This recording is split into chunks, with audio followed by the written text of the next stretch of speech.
మీ భూమి మీది కాకుండా పోతుంది. ప్రకటన ఎన్నికలకు 3 రోజుల ముందు మీ భూమి మీది కాకుండా పోతుంది. అక్కడితో ఆగిపోకుండా అందరితో ఆగిపోలా. గుర్గావ్లో కొన్ని కోట్ల రూపాయలు ఖర్చు చేసి, ఢిల్లీలోని గుర్గావ్లో కొన్ని కోట్ల రూపాయలు ఖర్చు చేసి అక్కడి నుంచి IVRS కాల్స్ మన వాళ్ళకు, మన సెల్ ఫోన్లకు, వైఎస్ఆర్సీపీకి ఓటేస్తే మీ భూమి మీది కాకుండా పోతుంది, వైఎస్ఆర్సీపీకి ఓటేస్తే మీ భూమి మీద కాకుండా పోతుందంట. లక్షల కొద్ది కాల్స్ గుర్గావ్లో నుంచి కోట్ల రూపాయలు ఖర్చు పెట్టి IVRS కాల్స్, తప్పుడు ప్రచారాలు, విషపూరిత ప్రచారాలు, వక్రీకరణలు, ప్రజలను భయభ్రాంతులను గురి చేస్తూ ఎన్నికలకు 3 రోజుల ముందు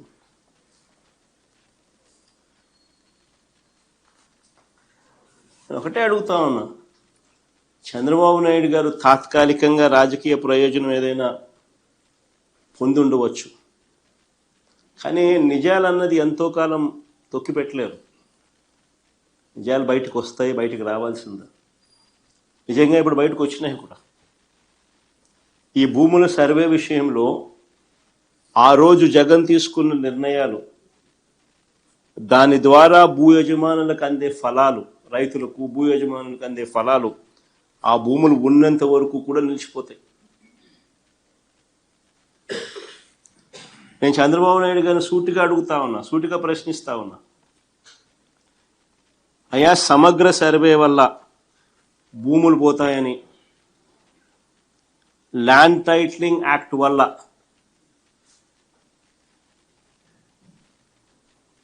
ప్రజల ఆస్తులు కబ్జాకు గురవుతాయని ఒక ప్రచారం చేసి, ఒక డ్రామా చేసిన ఈ చంద్రబాబు ఇప్పుడు కేంద్ర ప్రభుత్వంలో భాగస్వామిగా ఉన్న ఈ చంద్రబాబు ఇప్పుడు పూర్తిగా యూటర్న్ ఎందుకు తీసుకున్నాడయ్యా అని అడుగుతా ఉన్నా. పూర్తిగా యూటర్న్ ఎందుకు తీసుకున్నావా అని అడుగుతా ఉన్నా. మా ప్రభుత్వ హయాంలో మేము చక్కగా సర్వే చేసినందుకు దేశంలో అన్ని రాష్ట్రాల కన్నా మెరుగ్గా మేము చేశాము అని కేంద్ర ప్రభుత్వం నుంచి 400 కోట్ల రూపాయలు మాకు రాయితీ వస్తే, మేము చేసిన పని వల్ల రాయితీ వస్తే ఆ క్రెడిట్ను తన ఖాతాలోకి వేసుకోవడానికి పడరాని పాటలు పడతా ఉన్నాడు. వాళ్ళు ఎవరు, వాళ్ళ ఎంపీ, వాళ్ళ మంత్రి, కేంద్ర మంత్రి, వాళ్ళ MP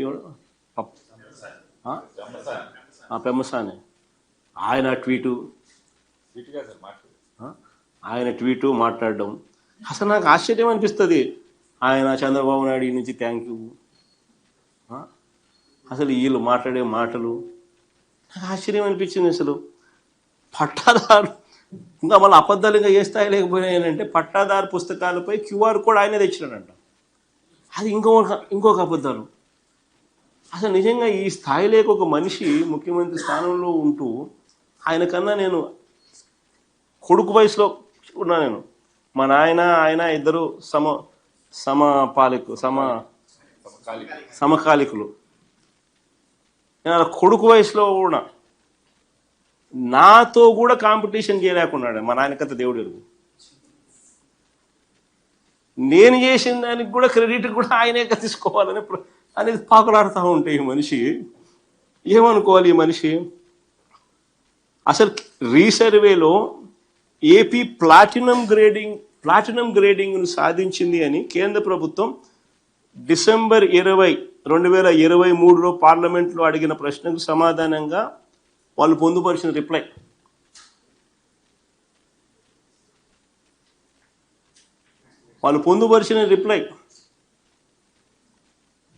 platinum grade Andhra Pradesh government సాధించింది అని 2023 డిసెంబర్లో పార్లమెంట్లో అడిగిన ప్రశ్నకు సమాధానంగా వాళ్ళు పొందుపరిచినారు. 168 districts of states of which AP is part have completed 99% and above of the work on 6 components.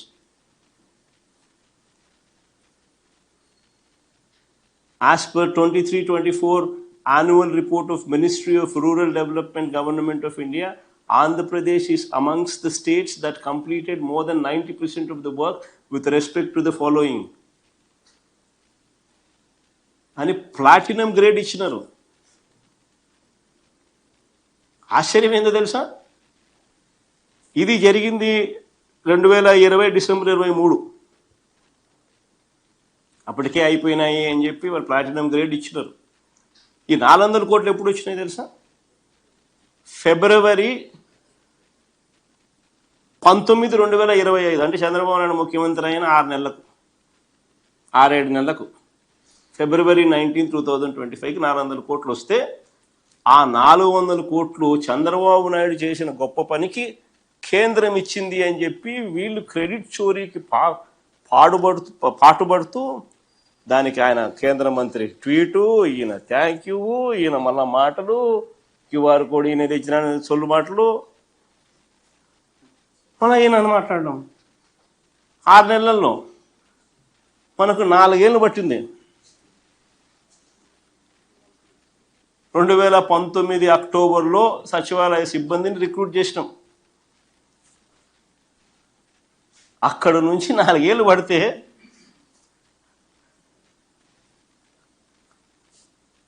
ఇది అచీవ్ చేయడానికి ఈ మనిషి 6 నెలల్లో ఆ క్రెడిట్ అంతా, ఆ 4 ఏళ్ళు వాడు చేసిన క్రెడిట్ అంతా ఈయన తీసుకొని ఆయన అండము, ఈయన థ్యాంక్ యూ చెప్పడము, మన దానికి అబద్ధాలు జోడించి బ్లాక్ చేయని అంటాడు, క్యూఆర్ కోడ్ అంటాడు, మన అంటాడు, ఇవన్నీ ఏం చేసినట్టు.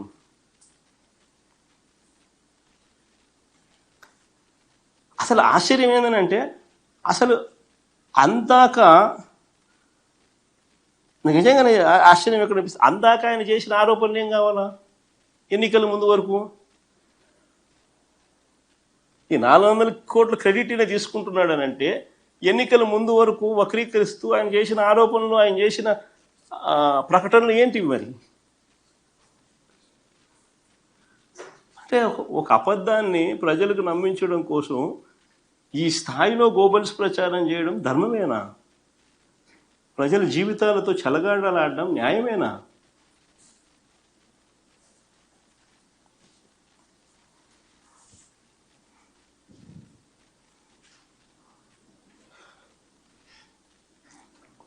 అసలు ఈ మాదిరిగా ఏకంగా నేను చంద్రబాబు నాయుడు సూటిగా తన గుడ్డల మీద చెయ్యి వేసుకొని ఆలోచన చేసుకోమని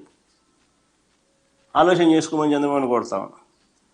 ఈ మాదిరిగా ఏకంగా 40,000 మంది గ్రామ సచివాలయాలను ఏర్పాటు చేయడమే కాకుండా 15,000 గ్రామ సచివాలయాలు ఏర్పాటు చేయడమే కాకుండా ఏకంగా ఆ గ్రామ సచివాలయాలలో ఏకంగా 40,000 మంది సర్వేయర్లు అయితేనేమి, విలేజ్ రెవెన్యూ ఆఫీసర్లు అయితేనేమి, డిజిటల్ అసిస్టెంట్లు అయితేనేమి, వాళ్ళందరినీ నియమించడం, కోట్ల సంఖ్యలో యూనిక్ సర్వేరాళ్లను గ్రామాలకు చేర్చడం, ప్రపంచంలోనే లేటెస్ట్ టెక్నాలజీని తీసుకొని రావడం, ఎవరు కూడా ట్యాంపర్ చేయలేని విధంగా పాస్బుక్లు ఇవ్వడం,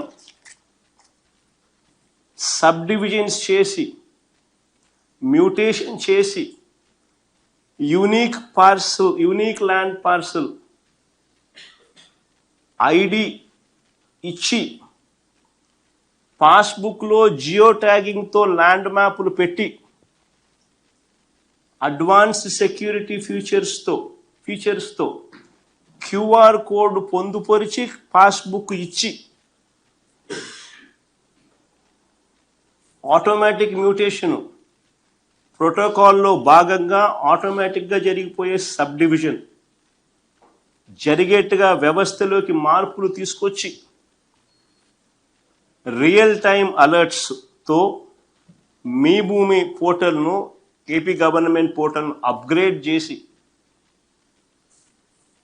అప్డేట్ చేసిన ఈ భూ రికార్డులు ఆటోమేటిక్గా మీకు అలర్ట్స్ వచ్చే విధంగా మార్పులు తీసుకొచ్చి దాదాపుగా 6,000 కోట్లకు పైగా ఖర్చు చేసి 6,000 కోట్లకు పైగా ఖర్చు చేస్తూ ఉన్న పథకం ఇది. This programme is 6,000 crores. 6,000 కోట్లకు పైగా ఖర్చు చేస్తూ ఉన్న పథకం. 40,000 మంది ఉద్యోగస్తులు.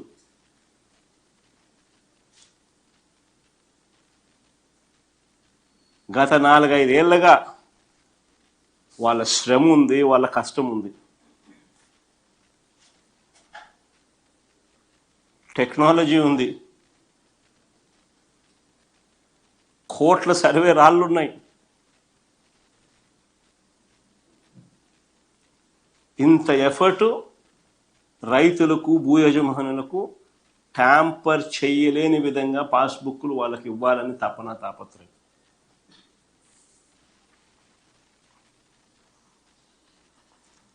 అందుకనే పథకం పేరు కూడా భూ హక్కు భూరక్ష స్కీమ్, జగనన్న భూ హక్కు భూరక్ష స్కీమ్.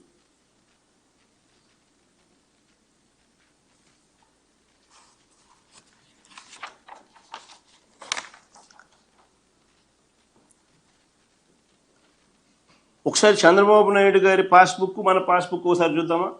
లేటెస్ట్గా చంద్రబాబు నాయుడు ఇస్తున్నాడు.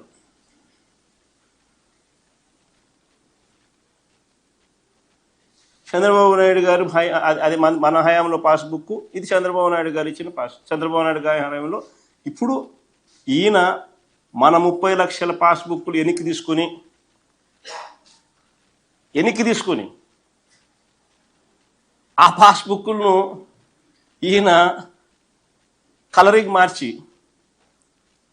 మళ్ళీ ఎన్నికి రైతులకు ఇస్తా ఉన్న పాస్బుక్లు ఒకసారి చూద్దాం తేడా అయ్యిందని. సేమ్ అయ్యే QR code, same format. Chandrababu Naidu హయాది మనది, మన హయాంలో మనం ఇచ్చింది, చంద్రబాబు నాయుడు ఇప్పుడు ఇస్తా ఉంది. జియో కోఆర్డినేట్స్తో ల్యాండ్ పార్సెల్ నెంబరు, జియో కోఆర్డినేట్స్తో ల్యాండ్ మ్యాప్, విస్తీర్ణం కూడా తెలుపుతా ఉన్న వివరాలు with geo coordinates, with QR code.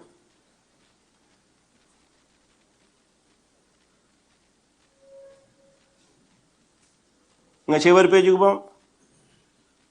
చివరి పేజీలో చూస్తే with land coordinates, land extent, with QR code same. Last చివరి పేజీకి పోతే చివరి పేజీలో మన హయాంలో మనం అప్గ్రేడ్ చేసిన మీ భూమి ఏపీ గవర్నమెంట్ పోర్టల్ మనం అప్గ్రేడ్ చేసినది, అది మళ్ళీ ఈయన దాన్ని అదే మళ్ళీ పెట్టుకున్నాడు. అదే అప్గ్రేడ్ చేసి ఈయన చూపిస్తున్నాడు. కలర్ మార్చినాడు. ఏం చేసాడండి తేడా? అదే మనం అప్గ్రేడ్ చేసిన www మీభూమి ap.government.in వెబ్సైట్ పోర్టల్ మనం ఆ టైంలో అప్గ్రేడ్ చేసి రియల్ టైం అలర్ట్స్ వచ్చేట్టుగా దీంట్లో మార్పులు తీసుకొచ్చి రియల్ టైం డాక్యుమెంట్స్ అప్డేట్ అయిన వెంటనే రియల్ టైం డేటాతో అలర్ట్స్ వచ్చే విధంగా మార్పు మనం తీసుకొచ్చింది. ఏం చేస్తున్నాడు?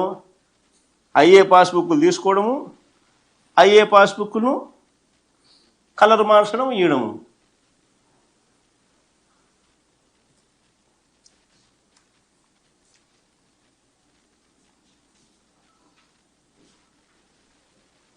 అన్నీ సేమ్ టు సేమ్, కలర్లు తప్ప. నేను అడుగుతాను, ఇందులో చంద్రబాబు నాయుడు చేసింది ఏముంది అంటున్నా? రంగులు మార్చడం తప్ప. ఈ 19 నెలల చంద్రబాబు నాయుడు గారి పాలనలో ఆయన చేసింది ఏమిటి అని అంటే, మేమిచ్చిన పుస్తకాలు తిరిగి వెనక్కి తీసుకొని కొత్తగా వాటికి రంగులు మార్చి ప్రింటింగ్ చేసి ఇవ్వడం. పోనీ అదన్నా కరెక్ట్గా చేస్తున్నాడంటే అది కరెక్ట్ కాదు. దాంట్లో విపరీతమైన తప్పులు దొరుకుతూ ఉన్నాయి.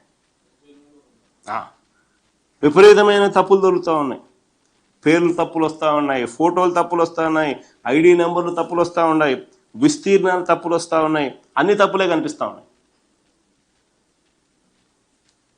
మళ్ళీ వాటిని సరిదిద్దుకోవడానికి కోసం మళ్ళీ రైతులు ప్రజలపై లంచాలు ఇచ్చుకోవాలి. మళ్ళీ వాటిని సరిదిద్దుకునే కోసం ఇప్పుడు జరుగుతుంది అది. రెవెన్యూ క్లినిక్ డబ్బులు ఎత్తాలంటే రెవెన్యూ క్లినిక్ పెట్టాల్సిందే కదా.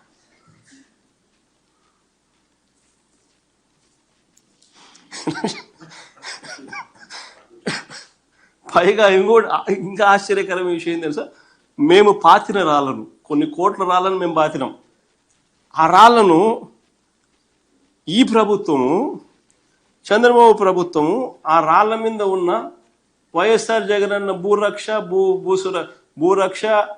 భూసురక్ష అనేది ఏదైతే ఉందో, భూరక్ష పేరును, జగనన్న భూ హక్కు మరియు భూరక్ష పేరును అదే పనిగా 15 కోట్ల రూపాయలు డబ్బిచ్చి దాన్ని తుడిపించే కార్యక్రమం చేస్తా ఉన్నాడు. దాన్ని మిషన్లు పెట్టి దాన్ని పేర్లను తీపిచ్చే కార్యక్రమం చేస్తూ ఉన్నాడు. అంటే ఎంత పనికిమాలిన పని చేస్తూ ఉన్నాడు. దానికి 15 కోట్ల డబ్బు రాష్ట్ర ప్రభుత్వం డబ్బులు ఖర్చు పెడతా ఉన్నాడు. ఈయన రాళ్ళు ఇవ్వాల్సింది పోయి ఇవ్వకపోగా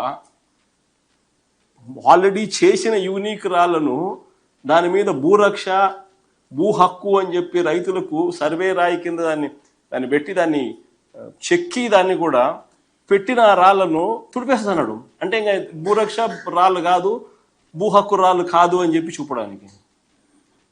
సో దాంట్లో ఉన్న యూనిక్నెస్ను దగ్గరుండి ఈయన తుడిచేస్తున్నాడు, తీసేసే కార్యక్రమం చేస్తూ ఉన్నాడు. ఎంత పనికిమాలిన పని కాకపోతే ఇదేందండి? ఎవడన్నా బుద్ధునోడు చేస్తాడు. అది ఆ అంబేద్కర్ విగ్రహం దగ్గర కూడా అంతే. దాని మీద అంబేద్కర్ విగ్రహం నేనే స్టార్ట్ చేసిన, ఫౌండేషన్స్ వేసిన, నేనే దాన్ని కమిషన్ చేసిన, కంప్లీట్ చేసిన. దాని మీద నా పేరు ఉందని చెప్పి అదే పనిగా అధికారులను పంపించి దాన్ని చిజిల్ చేసి ఆ పేరుని తీసిస్తాడు. ఎంత పనికి మాలినోడు ప్రపంచ చరిత్రలో ఎవడు ఉండడు. ఇప్పుడు నా పేరు ఆ నుంచి తీసేస్తే మాత్రం ఆ అంబేద్కర్ విగ్రహం ఎవడు కట్టాడని తెలీదా? ఈ రైతులకు సర్వేలు ఎవడు చేయించినాడు? ఇంత వ్యవస్థలు ఎప్పుడు వచ్చినాయి? ఈ ట్యాంపర్ ప్రూఫ్ పాస్బుక్లు ఎప్పుడు వచ్చినాయని తెలియదు రైతులకు. ఎంత పనికి మాలినోడు అంటే అంత పనికి మాలినోడు.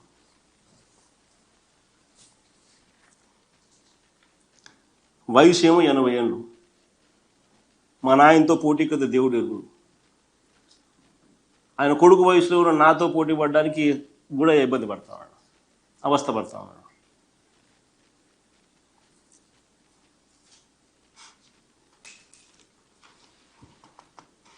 ఇంకా ఆశ్చర్యం ఏమిటి తెలుసా? ఇప్పుడు ఇంకా విచిత్రం, నిజంగా అన్నిటికన్నా విచిత్రం ఏమిటంటే, ఇప్పుడు ఆయన సర్వే చేయించే కార్యక్రమం ఏదైతే చేస్తా ఉన్నాడో సర్వేరాలు లేవు. అంటే ఏ రాయి పడితే ఆ రాయి పెట్టుకోవడము, అదే సర్వే రాయి అని చెప్పి రేపు పొద్దున ఎవడైనా కానీ చూపించవచ్చు. సర్వేరాలు లేకుండా సర్వే చేయించే కార్యక్రమం చేస్తాను. ఎంత విచిత్రమైనవాడు, ఎంత విచిత్రమైనవాడు. సర్వేరాళ్ళు ఉండకపోతే సర్వే ఎలా జరుగుతుంది? ఏ రాయి పడితే ఆ రాయి నాటితే సర్వే చేసినట్టేనా? సర్వేరాళ్ళు డిస్టింక్ట్గా లేకపోతే ఎవరు పడితే వాళ్ళు రాళ్ళు మార్చరా? ఏ రాయి పడితే ఆ రాయి ఇదే సర్వే రాయి అని అనరా? ఈరోజుకి కూడా 100 సంవత్సరాల కిందట బ్రిటిష్ వాళ్ళు సర్వే అప్పుడు నాటిన రాళ్ళు ఈరోజుకి కూడా అక్కడక్కడ కనిపిస్తాయి. That is the prominence and that is the importance, that is the significance of these survey stones, distinct survey stones.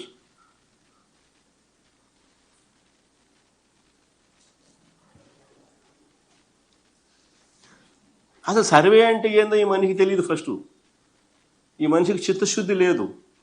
చిత్తశుద్ధి ఉంటే ఈ జరగవు, ఈ తప్పులు జరగవు. చిత్తశుద్ధి లేదు కాబట్టి ఈ తప్పులు జరుగుతూ ఉన్నాయి. మా మీద కక్షతో, తన సేడిజంతో ఇప్పుడు సర్వేను ఏ స్థాయిలోకి తీసుకొని పోతా ఉన్నాడంటే దాని అంతిమ లక్ష్యాలను పూర్తిగా నీరుగార్చే కార్యక్రమం చేస్తూ ఉన్నాడు, గందరగోళం సృష్టించి. అసలు సర్వే పూర్తయ్యాక గ్రామ వార్డు సచివాలయాలలో రిజిస్ట్రేషన్ సేవలు అందుబాటులోకి తీసుకొచ్చే కార్యక్రమం పూర్తిగా వదిలేసినాడు. అసలు గ్రామ వార్డు సచివాలయాలలో రిజిస్ట్రేషన్ అనే కార్యక్రమం ఎందుకు అంత ఇంపార్టెంట్ అంటే, కళ్ళ ఎదుటే రిజిస్ట్రేషన్ ప్రక్రియ జరిగినప్పుడు రికార్డ్స్ అప్డేట్ అవుతూ ఉన్నప్పుడు అంత గ్రామస్తులే అదే గ్రామంలోనే అన్నీ జరుగుతూ ఉన్నప్పుడు మోసం చేయడానికి కష్టమవుతుంది ఎవరైనా. అన్నీ తెలిసిపోతాయి కాబట్టి అలర్ట్ వస్తుంది, అలర్ట్ వచ్చిన వెంటనే చూస్తాడు. పక్కనే ఉన్నాడు కాబట్టి, ఇంటి పక్కనే సచివాలయం కాబట్టి, ప్లస్ వాళ్ళ ఊర్లోనే ఉంటాడు కాబట్టి ఎవరైనా చేసేవాడు కూడా ఏదైనా మోసం చేయాలంటే భయపడతాడు, మళ్ళీ వాళ్ళు వచ్చి కొడతారేమో అని, పక్కనే ఉంటారని. అది ఫైనల్ ఉద్దేశం. అలాంటి ఆ ఫైనల్ ఉద్దేశాన్ని కూడా నీరు గారుస్తూ ఉన్నాడు.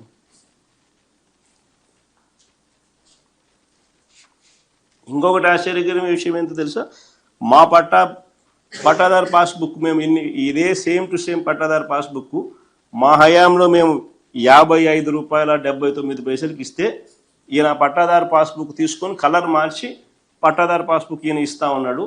దాని ఖర్చు ₹76, అంటే ₹20 మార్జిన్. మా హయాంలో 56, ఇప్పుడు 76, ₹20 కమిషన్.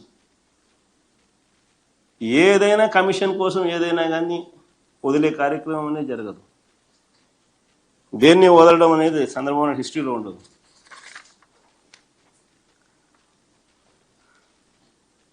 అన్నిటికన్నా ఇంకా ఆశ్చర్య కలిగించే విషయం ఏమిటో తెలుసా, అసలు 22A గురించి చంద్రబాబు నాయుడు మాట్లాడడం. 22Aను 2016లోను 2018లోను ప్రత్యేకంగా జీవోలు ఇచ్చి ప్రోహిబిటివ్ లిస్ట్ కింద పెట్టి రైతులను, పేదలను, భూ యజమానులను ఇబ్బందులు పెట్టిన ఘనత ఎవరిదైనా ఉంది అని అంటే చంద్రబాబు నాయుడుదే. 2016, 2018లో అడ్డగోలుగా జీవోలు ఇచ్చి అడ్డగోలుగా 22Aలో పెట్టి ఇబ్బందులు పెట్టిన పరిస్థితి. తప్పులు ఆయన చేస్తాడు. 2016లో ఆయన ఇచ్చిన జీవోలు, 2018లో ఆయన ఇచ్చిన జీవోలు, తప్పులు ఆయన చేస్తాడు, బురద వేరే వాళ్ళ మీద జరుగుతాడు. మా ప్రభుత్వ హయాంలో ఆ తర్వాత మేము వచ్చిన తర్వాత రైతులను, పేదలను దృష్టిలో ఉంచుకొని వారికి శాశ్వత హక్కులను కల్పించాం. మేము తీసుకున్న విప్లవాత్మక నిర్ణయాల వల్ల రాష్ట్ర వ్యాప్తంగా 20,24,000 మంది పేదలకు, రైతులకు ఏకంగా 35,44,000 ఎకరాలపై హక్కులు లభించాయి మేము తీసుకున్న నిర్ణయాల వల్ల. ఇందులో ప్రధానంగా అసైన్డ్ ల్యాండ్ పొంది 20 ఏళ్ళు దాటితే వారి భూముల మీద వారికి పూర్తి హక్కులు కల్పించిన చరిత్ర మా ప్రభుత్వంలోనే జరిగింది. ఒరిజినల్ అసైనీలకు లేదా వారి వారసులకు మాత్రమే వర్తింపు చేస్తూ మేము తీసుకొచ్చిన ఈ చట్టం ద్వారా ఏకంగా 15,21,160 మంది అసైన్డ్ నిరుపేదలకు 27,41,698 ఎకరాలపై పూర్తి యాజమాన్య హక్కులు వచ్చాయి మేము తీసుకున్న నిర్ణయం వల్ల. చుక్కల భూములకు సంబంధించి మరో 97,000కు పైగా కుటుంబాలకు చెందిన 2,06,171 ఎకరాలు మా వల్ల హక్కులు వచ్చినాయి. మేము తీసుకున్న ప్రోయాక్టివ్ నిర్ణయాల వల్ల హక్కులు వచ్చినాయి. చంద్రబాబు నాయుడు గారు 22Aలో పెట్టి ప్రోహిబిటివ్ లిస్టులో పెట్టి ఇబ్బందులు గురి చేస్తే షరతులు గల భూములు సంబంధించి 22,000 మంది రైతులకు, వారికి సంబంధించి మరో 35,000కు పైగా ఎకరాల భూమి మీద వారికి హక్కులు వచ్చినాయి. షరతులు గల భూముల మీద 22,000 మంది రైతులకు మంచి జరిగిస్తూ 35,000 ఎకరాలకు భూముల మీద హక్కులు కలిగించారు. విలేజ్ సర్వీస్ ఇనాం భూముల కింద 1,58,000 ఎకరాలకు సంబంధించి మరో 1,61,000 మందికి మేలు జరిగిస్తూ హక్కులు కల్పించాం. వీటి అన్నింటినీ కూడా నిషేధిత జాబితాలో నుంచి తొలగించి రైతులకు పేదలకు మేలు మేం చేస్తే, చంద్రబాబు నాయుడు సృష్టించిన కష్టాల నుంచి మేం బయటకు తీస్తే, ఈ మనిషి 22A గురించి మొన్న ఎప్పుడో మాట్లాడతాం మేం పెట్టామని. బుద్ధి జ్ఞానం ఉండి అబద్ధాలు చెప్పేదానికైనా హద్దు పొద్దు ఉండాలి. ఇంత దారుణమైన అబద్ధాలు ఆడుతూ ఉంటే చంద్రబాబు నాయుడు అసలు ఈయన మనిషేనా అని. మా ప్రభుత్వ హయాంలో, చంద్రబాబు నాయుడు ప్రభుత్వ హయాంలో 1 సెంటు కూడా భూమి ఒకరికి ఇవ్వాల, ఒక రైతుకి కానీ ఒక పేదవాడికి కానీ 1 సెంటు భూమిలా. మా ప్రభుత్వ హయాంలో మేము వచ్చిన తర్వాత కొత్తగా 42,307 మంది రైతులకు 46,463 ఎకరాల అసైన్డ్ భూములు కొత్తగా మేము పంపిణీ చేసినాం. ట్రైబల్ ప్రాంతాల్లో ROFR పట్టాల కింద 1,54,000 గిరిజన కుటుంబాలకు 3,26,000 ఎకరాలపై హక్కు కల్పించింది మా ప్రభుత్వంలో. జరిగింది మా ప్రభుత్వంలో. ఈ మనిషి చంద్రబాబు నాయుడు క్రెడిట్ స్టోరీలో భాగంగా 22A మేమంటాడు, మేము పెట్టామంటాడు. ఏది మాట్లాడుతున్నాడు? QR కోడ్ ఆయన అంటాడు, పోర్టల్ అంటాడు, బ్లాక్ చైన్ అంటాడు, మన్నంటాడు, పాడంటాడు. చేసింది బొట్టిగా ఏమీ లేదు. ఇంత దారుణమైన అబద్ధాలు, వక్రీకరణలు చేయడము, ప్రజలను తప్పుదో పట్టించడము, ఎన్నికలకు ముందు కూడా ఇదే మాదిరి దుష్ప్రచారాలు చేస్తూ అడ్వర్టైజ్మెంట్లు ఇవ్వడము,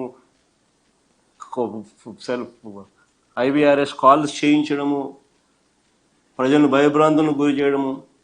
మన సిగ్గు లేకుండా ఆయన అధికారంలోకి వచ్చిన వెంటనే ఈ పనులన్నీ చేసినందుకు 400 కోట్లు కేంద్ర ప్రభుత్వం రివార్డు ఇస్తే, అది ఆయన వల్లే జరిగింది, ఆయన వల్లే రివార్డు వస్తూ ఉందని చెప్పి ఆయన క్రెడిట్ తీసుకోవడము.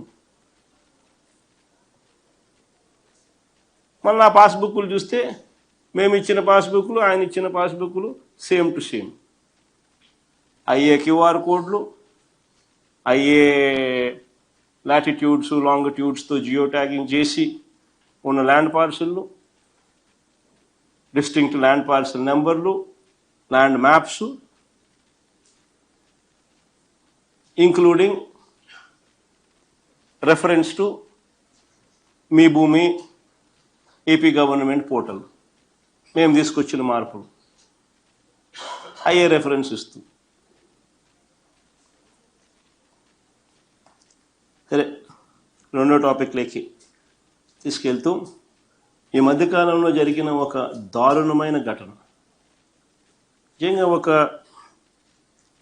రెడ్ బుక్ రాజ్యాంగం అన్నది నిజంగా ఈ రాష్ట్రంలో ఏ స్థాయికి పోయింది అని చెప్పడానికి ఇదొక చిన్న నిదర్శనం, ఇదొక చిన్న ఉదాహరణ. పెన్నెల్లి గ్రామం అనేది ఒక గ్రామం, గురజాల కాన్స్టిట్యున్సీ, గురజాల నియోజకవర్గం. ఇందులో సర్పంచ్ మావాడు, 3 ఎంపీటీసీలు ఉన్నారు, 3 ఎంపీటీసీలు మా వాళ్ళే, వైసీపీ వాళ్ళు.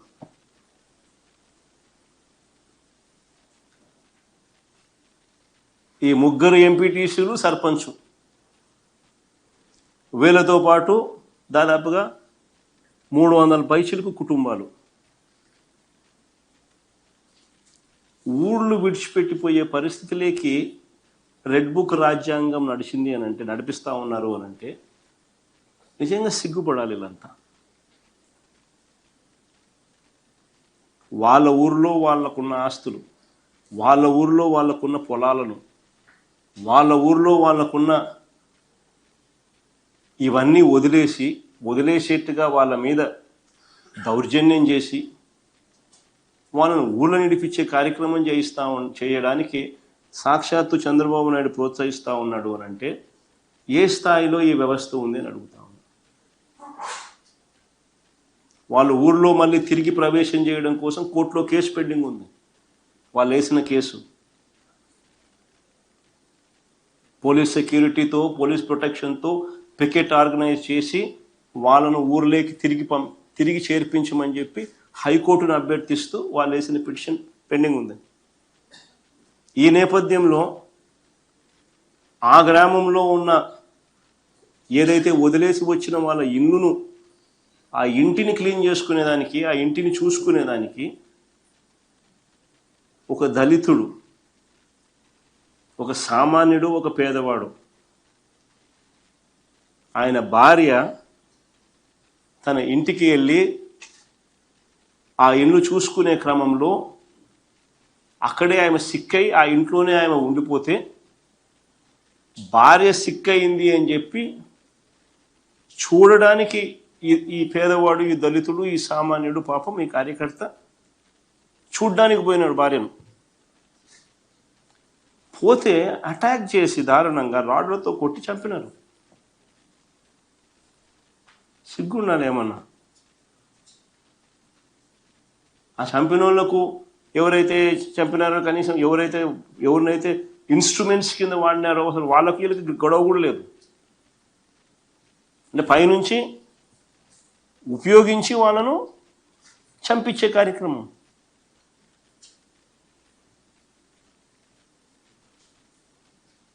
దీంట్లో సిఐలు, ఎస్ఐలు, ఎస్పీలు, చంద్రబాబు నాయుడు ఎమ్మెల్యేలు, చంద్రబాబు నాయుడు గారు సాక్షాత్తు, వీళ్ళంతా దోషులే.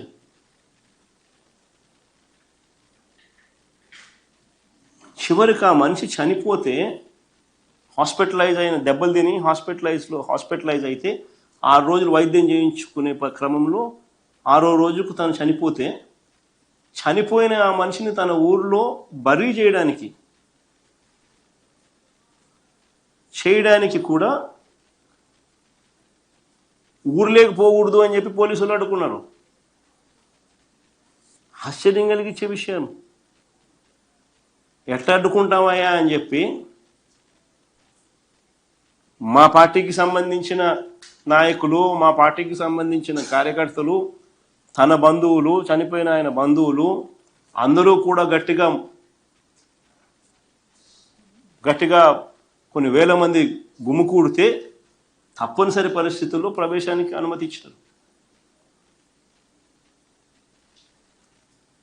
ముఖ్యంగా అసలు ప్రజాస్వామ్యంలో మనం ఉన్నామా లేదా అన్నది ఒక ముఖ్యమంత్రిగా ఉన్న వ్యక్తి ఆలోచన చేయాల.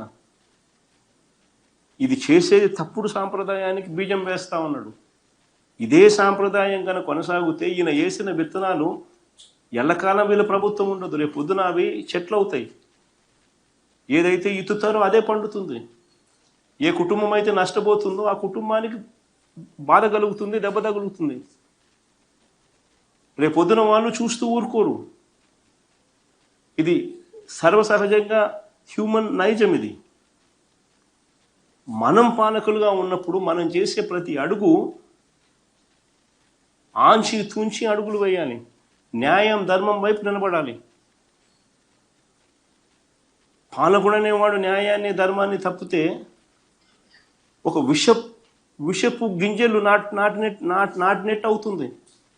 రేపు పొద్దున చెట్లు అవుతాయి. ఎవరు కంట్రోల్ చేయలేని పరిస్థితులకి ఆ చెట్లు పెరుగుతాయి. ఈ మనిషి నాయకుడు కాదు, పాలకుడు కాదు. అన్ని చెడ్డలవాట్లు, చెడ్డ గుణాలు ఉన్న ఒక తప్పుడు మనిషి. ఏదైనా భగవద్గీత చదివినా, ఏదైనా బైబిల్ చదివినా, ఏదైనా ఖురాన్ చదివినా కానీ మనకంతా దేవుళ్ళు ఆ గ్రంథాలలో మనకు చెప్పేది ఏంది? మోసం చేయకండి, అబద్ధాలు ఆడకండి, రైచియస్గా బతకండి, ఆనెస్ట్గా బతకండి అని మనకు నేర్పిస్తారు. కానీ చంద్రబాబు నాయుడు ఆయనకున్న అలవాటు, ఆయన కొడుకు ఆయన నేర్పించిన అలవాటు, చివరికి ఆయన పార్టీ వాళ్ళకి ఆయన చెప్పే అలవాటు ఏంది? దౌర్జన్యం చేయండి, మోసం చేయండి, తప్పులేదు, అబద్ధం